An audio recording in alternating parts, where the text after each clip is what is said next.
आजच्या दिवसाची सुरुवात आपली नेहमीप्रमाणे सुट्टी असल्यामुळं दुपारी झाली.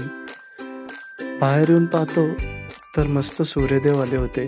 मग चहा बनवला फ्रेश होण्यासाठी. चहामध्ये एवढी एनर्जी होती की पूर्ण रूमच साफ करायला एनर्जी भेटली. आणि मग काय, एनर्जीचा सदुपयोग करणं आपल्याला चांगलंच माहिती. मग रात्री भाजी होती, तीच भाजी घेतली. त्याचसोबत चपात्या बनवल्या. चपाती ही बटर लावून खाण्यात एक वेगळीच मजा असते. चपाती बनवली, भाजी बनवली, त्यासोबत स्ट्रॉबेरीज आणल्या होत्या, त्या संपल्या होत्या. त्यासोबत स्ट्रॉबेरीचा शेक पिला. भांडी वगैरे घासली, कारण बराच पसारा केलेला होता. फ्रेश होऊन अभ्यासाला बसलो. अभ्यास केला. बऱ्याच दिवसांनी अभ्यास केल्यावर समजलं की अभ्यास केल्यावर चांगलं वाटतं. त्यानंतर जिमला गेलो.